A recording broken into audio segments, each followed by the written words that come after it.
Hey guys. तो अभी काफ़ी रिसेंटली बहुत यूएस की काफ़ी दिक्कतें चल रही हैं, काफ़ी क्वेश्चंस आ रहे हैं कि भैया यूएस में कैसे कैसे करते हैं, यूएस में क्या चल रहा है आजकल, जाना बेटर होगा या नहीं होगा। इन्हीं सब क्वेश्चंस को मैंने सोचा कि एक प्रॉपर एक वीडियो बनाते हैं कि जिसमें हम लोग सारा यूएस के बारे में बात करेंगे, यूएस में कैसे रिसर्च चल रही है, अभी क्या सिचुएशन चल रही है वहाँ पे। और मैं as a student, as a research student जो कि बाहर रह रहा है, वो यूएस को कैसे देख रहा है अभी। पूरे चीज़ों को 3 पार्ट्स में डिवाइड कर देंगे, गुड, बैड, अगली। तो सबसे पहले आते हैं गुड में। यूएस जो है काफ़ी बड़ी जगह है, काफ़ी बड़ी स्टेट है। तो वहाँ पे क्या होता है, उस वजह से बहुत लोग जो होते हैं उनको अपॉर्चुनिटीज़ काफ़ी ज़्यादा मिलती हैं, उनको चीज़ें काफ़ी सारी करने को मिलती हैं उधर जाके। काफ़ी एक इंक्लूसिव इन्वायरमेंट है काफ़ी, क्योंकि इतने सारे लोग हैं वहाँ पे कि काफ़ी चीज़ें हैं करने के लिए, आप काफ़ी जगह जा सकते हो, तो इन सब चीज़ों के लिए बहुत अच्छा है। दूसरी बात यह है कि उसका पीएचडी टाइमिंग्स उसकी थोड़ी ज़्यादा हैं। तो यूरोप में ऐसे 4 साल मिलते हैं, 3 साल काफ़ी जगह में मिलते हैं, डेनमार्क में आई गेस 3 साल मिलते हैं जितना मुझे याद है पीएचडी के लिए। यूएस में ऐसा कुछ नहीं, यूएस में it can extend between 5 to 7 years if I am right. 5 से 7 साल काफ़ी अच्छा टाइम होता है करने के लिए। तुम एक्चुअली एक्सप्लोर कर सकते हो चीज़ों को, तुम एक्चुअली घूम सकते हो लैब्स वगैरह का उसमें। और ये एक और नई दूसरी चीज़ इनके बारे में कि लैब रोटेशंस होते हैं। लैब रोटेशंस मतलब क्या, आप जिस फील्ड में काम करो आपको उसी चीज़ में नहीं घुस के रखना है। आप लेट्स से आप 2 महीने एक न्यूरो साइंस लैब में काम कर सकते हो, आप उसके अगले महीने आप जाके कोई माइक्रोबायोलॉजी लैब में। तो एक्सप्लोर करने के लिए काफ़ी अच्छा है उसमें। तो इसमें आप जाके ढूंढ सकते हो कि आपको क्या पसंद है, जो कि बहुत हेल्पफुल होता है इन सब चीज़ों में। फिर अगला होता है कॉन्फ्रेंस वगैरह, नेटवर्क एक्सपोजर। तो सिंस यूएस इतना बड़ा है जैसे मैंने कहा, तो कॉन्फ्रेंसेस वगैरह वहाँ पे भी काफ़ी सारी होती हैं, इधर उधर काफ़ी जगह में कॉन्फ्रेंस हमेशा होती रहती हैं।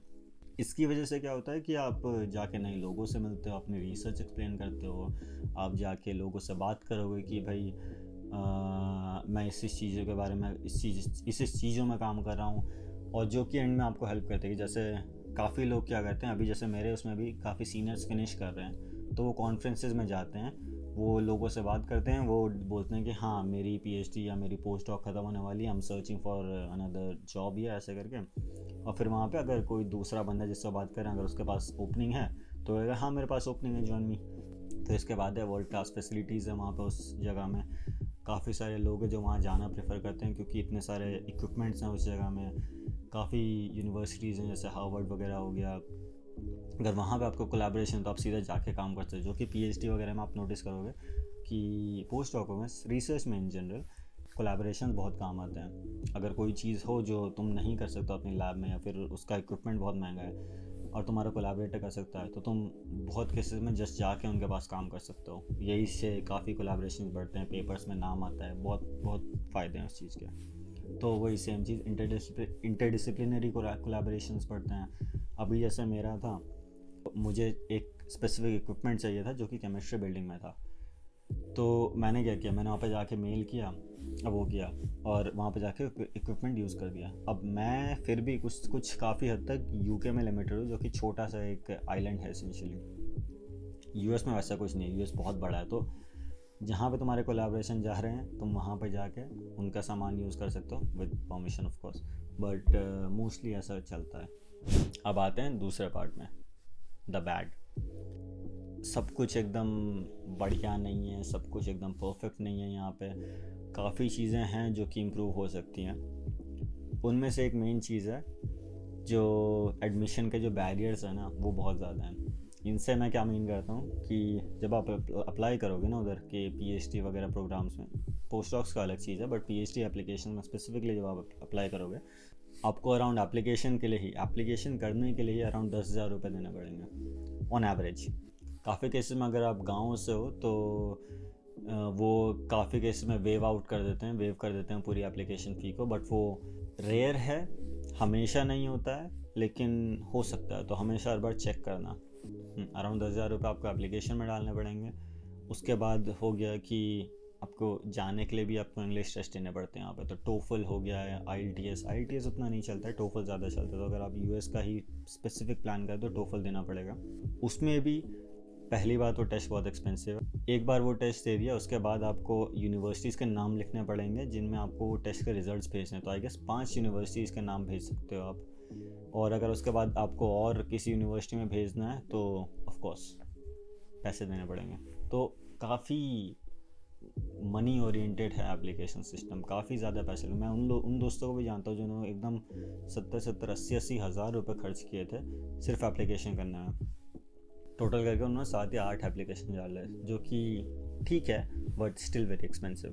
दूसरा, अगर आप ठीक है अब ये सब करके आप पहुंच गए वहाँ पे, तो मेन चीज़ है पब्लिक ट्रांसपोर्ट, जिसकी मुझे एज यूके या यूरोप में रह के काफ़ी आदत हो चुकी है कि पब्लिक ट्रांसपोर्ट वगैरह यूज़ करना, सिंस कार वगैरह नहीं है यहाँ पे मेरे पास। तो वहाँ पे काफ़ी दिक्कत होती हैं। जो मेरे दोस्त हैं वहाँ पे वो एकदम आधे घंटे रुकते हैं एक बस के लिए, कि एक बस में से अगली बस 20 मिनट बाद है, आधे घंटे बाद है, जबकि यहाँ पे हर 5-10 मिनट में एक ना एक बस चलती रहती है, ज़्यादा से ज़्यादा होगी 15 मिनट में, बट वो चलती रहती हैं, ऐसा कुछ है नहीं। और रहो भी काफ़ी दूर रहते, तो अगर तुम दूर रहते हो वहाँ से आते हो लैब में, तो उसमें काफ़ी दिक्कत होने वाली है। फिर एक्सटेंडेड ड्यूरेशन है, काफ़ी लोगों को सेम चीज़, काफ़ी लोगों को बहुत अच्छा लगता है कि हाँ आराम से करेंगे पीएचडी, काफ़ी लोगों को नहीं होता, काफ़ी लोगों को जल्दी से निपटाना होता है, तो उनके लिए कई बार 5 साल 6 साल 7 साल थोड़ा ज़्यादा हो जाता है, तो उस केस में उनके पास ऑप्शन नहीं है। फिर है टीचिंग करना, तो ये थोड़ा मिडिल में है कि काफ़ी लोगों को टीचिंग करना होता है, काफ़ी लोगों को पसंद है टीच करना, तो वो लोग जाते हैं। काफ़ी लोगों को टीचिंग करने का ऐसा कुछ है नहीं खास, तो उनके लिए बस एक सॉर्ट ऑफ बर्डन हो जाता है। तो पिक योर बैटल्स, तुम्हें जाना होगा, तुम्हें टीचिंग करनी पड़ेगी, ये आपके कॉन्ट्रैक्ट में होता है, तो इसमें स्किप आउट नहीं कर सकते, इसमें जाना पड़ेगा। फिर काफ़ी कॉम्पिटिटिव है जॉब मार्केट यूएस में, ऑफ कोर्स वीज़ा वगैरह की बहुत दिक्कत होती है, जो लॉटरी सिस्टम है उसका वो ज़्यादा एफिशिएंट है नहीं H1B के लिए, तो बहुत दिक्कतें आती हैं आपको। अगर प्रॉपर दूसरा वीज़ा चाहिए होगा, आपको स्विच करना है, उन सब चीज़ों में बहुत दिक्कत आती हैं। तो पोस्ट ऑफ वगैरह और बाकी पोजीशंस वगैरह करने में भी बहुत दिक्कत आती है, बहुत कॉम्पिटिटिव मार्केट है वहाँ पे। वीज़ा वगैरह में तो ऑफ कोर्स डिलेज़ होते ही हैं, फंडिंग सिक्योर करने में काफ़ी डिलेज़ होते हैं, तो उन सब चीज़ों को भी थोड़ा ध्यान में रखना पड़ता है। और फिर फाइनली एडमिनिस्ट्रेटिव वगैरह वाली चीज़ें होती हैं, तो इस एडमिनिस्ट्रेशन बहुत चलता है यूएस में अननेसेसरीली, तो उन सब की वजह से भी काफ़ी टाइम में वीज़ा डिले होते हैं, काफ़ी चीज़ों को देखना पड़ता है। इन सब चीज़ों को ओवरऑल ध्यान में रखना पड़ता है जब भी आप यूएस का देख रहे हो। तो तीसरे पार्ट में आते हैं फाइनल, उसमें अगली। इसमें क्या है मेन चीज़, अभी आजकल सबने सुना ही होगा यूएस में क्या चल रहा है, और सब कुछ नेसेसरीली अच्छा नहीं है वहाँ पे। तो अभी जो है, अभी उनकी इमिग्रेशन पॉलिसी चेंज हुई है, काफ़ी लोगों को ऐसे ही डिपोर्ट कर रहे हैं। तो अभी बहुत सारे न्यूज़ आई थी कि कोई लोग प्रोटेस्ट कर रहे थे पैलेस्टीन्स वगैरह के लिए, और उनको डिपोर्ट कर दिया सीधा उनकी कंट्रीज़ में। वो अब उनकी कंट्री है, वो डिसाइड करेंगे क्या करना है, बट अगर तुम ये सब करने की सोच रहे हो वहाँ पे जाके, तो नहीं, बहुत रिस्की है, और काफ़ी स्ट्रिक्ट हो चुका है अभी और इन सब चीज़ों के लिए, तो थोड़ा बच के रहना। अभी इन सब चीज़ों की वजह से भी उनको कैसे किसी को भी डिपोर्ट कर दे रहे हैं। काफ़ी लोगों को वो लोग, एक अभी रिसेंट न्यूज़ आई थी, एक फ्रेंच रिसर्चर अभी यहाँ गया था, यूएस गया था, और उसका बॉर्डर में उन्होंने फ़ोन चेक कर लिया। ये काफ़ी कॉमन हो रहा है, वो लोग आपका पासवर्ड मांगेंगे आपके फ़ोन का, कि भाई दो हमें मैसेजेस देखने हैं तुम्हारे, कि तुम कुछ एंटी ट्रम्प या कुछ तो नहीं बोल रहे हो। तो अभी उसका फ़ोन चेक किया, उसमें कुछ एंटी ट्रम्प मैसेज दिख गए, उन्होंने उसको वहीं से वापस भेज दिया एयरपोर्ट से ही। इसमें बहुत हल्ला हुआ। अभी कोई एक ऑस्ट्रेलियन सिटीज़न था, उसको, वो अपनी सिस्टर के फ्यूनरल में गया ऑस्ट्रेलिया वो वापस आया, और उसको बोल दिया कि नहीं तुम्हारा वीज़ा कैंसिल हो चुका है, तुम वापस आओ डिपोर्ट। उसका पूरा घर इधर था, घर एज एन उसका सारा सामान इधर था यूएस में, उसको बोल दिया नहीं तुम घर जाओ। तो वो सब भी काफ़ी कॉमन हो रहा है। तो इन्हीं सब चीज़ों की वजह से अभी एक्चुअली जो यूरोपियन रिसर्चर्स हैं ना, वो जाने से मना करा। अभी मेरे खुद सुपरवाइज़र ने, मेरी कॉन्फ्रेंस थी उधर, तो अभी उसने भी काफ़ी रिसेंटली मना किया कि नहीं यूएस से थोड़ा सा दूर रहो, अभी ट्रैवल वगैरह उधर करने की ज़रूरत है नहीं, बाद में देखेंगे कभी जब चीज़ें थोड़ा स्टेबल हो जाए, बट अभी वो टाइम नहीं है। मेरे जो दोस्त हैं उधर यूएस में, उनको यूनिवर्सिटी की तरफ से बोला गया है कि अगर हो सके तो घर मत जाओ अभी, क्योंकि अगर तुम घर जाओगे तो वापस आने में बहुत दिक्कत होगी। क्या पता तुम्हें एयरपोर्ट में क्या करते हो, वापस भेज दें, कुछ करना, अभी बहुत अनप्रेडिक्टेबल चल रहा है। फिर अगली बात आती है भाई फंडिंग जो है इंस्टेबिलिटी चल रही है यहाँ पे, काफ़ी लोग के फंडिंग ग्रांट्स कैंसिल हो रहे हैं, जो काफ़ी DEI वगैरह चले थे वो उनके काफ़ी ग्रांट्स कैंसिल हो रहे हैं। तो कुछ भरोसा नहीं है। अभी रिसेंटली आपके पास लैब होगी, 2 दिन बाद आपके पास लैब नहीं है, क्योंकि पूरा का पूरा ग्रांट कैंसिल हो गया जिससे आपकी पूरी लैब फंड कर रही थी।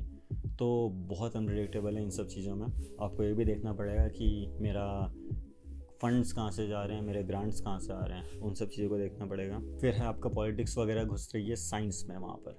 तो काफ़ी चीज़ों में क्या हो रहा है कि टॉपिक्स सच एज वैक्सीन वगैरह दिक्कत, बट क्लाइमेट चेंज वगैरह की रिसर्च की फंडिंग्स कैंसिल हो रही है। अगर आप क्लाइमेट चेंज में काम करो तो वो कैंसिल कर रहे हैं। वैक्सीन रिसर्च में काफ़ी लोग, अभी RF के जूनियर उनका वो बन रखा है हेल्थ सेक्रेटरी और समथिंग, वो जाके सारी वैक्सीन रिसर्च काट रहा है पूरी कि भाई वैक्सीन रिसर्च नहीं हो सकती है। तो पूरा एक ओवरऑल एक पर्सपेक्टिव चेंज हो रहा है पूरी दुनिया का US के अगेंस्ट। तो अभी बहुत अनप्रेडिक्टेबल सिचुएशन है उसके साथ। अभी मैं सजेस्ट नहीं करूँगा पर्सनली कि US जाओ और वहाँ पे PhD का देखो अभी, बट काफ़ी लोग हैं जिनको जाना है स्टिल फॉर सम रीजंस, अपने अपने अपने रीजंस होते हैं सबके। तो उनकी वजह से क्या पता 1-2 साल में चीज़ें ठीक हो जाएं, क्या पता ना हो, विल सी। अब इन सब चीज़ों को नेविगेट कैसे करना है, तो सबसे पहले बात, अप्लाई करने से पहले वहाँ पे अपने फील्ड को देखो कि तुम किस फील्ड में अप्लाई कर रहे हो। उस फील्ड में देखो तुम्हें चाहिए क्या, कि वहाँ पे just for example vaccine research का भी कुछ ज़्यादा स्कोप होगा नहीं US में, क्योंकि बहुत रिस्की है। क्या पता बहुत अच्छा हो, लेकिन अभी इस पॉइंट ऑफ टाइम में बहुत रिस्की है। अभी तुम्हें चेक करना हो कि भाई तुम्हारी फील्ड के अगेंस्ट कोई अभी पॉलिसी चेंज तो नहीं हुआ है, वहाँ पे कुछ फंडिंग कट्स वगैरह चल तो नहीं रहे, या फिर कुछ एक्सट्रीम तो नहीं हो रहा है यहाँ पे, वो सब ये देखनी पड़ेगी।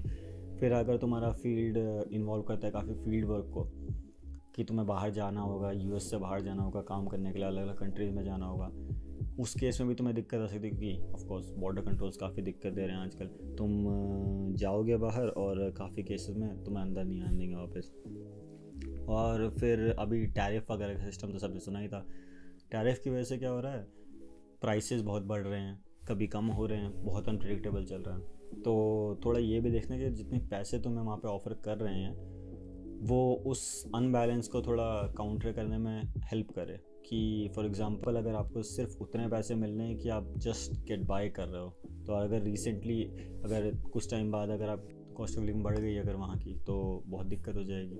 अभी 1-2 वेबसाइट हैं जो एक करके है, नम्बियो करके एक वेबसाइट, लिंक कर दूंगा नीचे, बट उस वेबसाइट में जाके आप एक sort of cost of living देख सकते हो, एक जनरल एक कैलकुलेट कर सकते हो कि हाँ भाई कितना खर्चा आएगा वहाँ पे रहने का, कितना खर्चा आएगा वहाँ पे कोई भी कंट्री का, पूरी दुनिया में किसी भी कंट्री का अगर देख सकते हो कि कितना खर्चा आएगा उधर रहने का, खाने पीने का ओवरऑल। तो एक उससे एक मेंटल कैलकुलेट कर सकते हो कि कितना आपको मिल रहा है वहाँ पे, रहने खाने कितना खर्चा आएगा, रेंट वगैरह कितना महंगा होगा।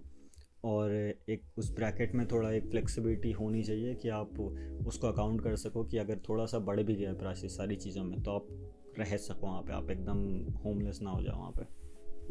तो इन सब चीज़ों का ध्यान रखना जब भी आप US में अप्लाई कर रहे हो, जितने भी सारे पॉइंट्स के बारे में बात कर रही है, और सब चीज़ थोड़ा ढंग से देखना जाने से पहले।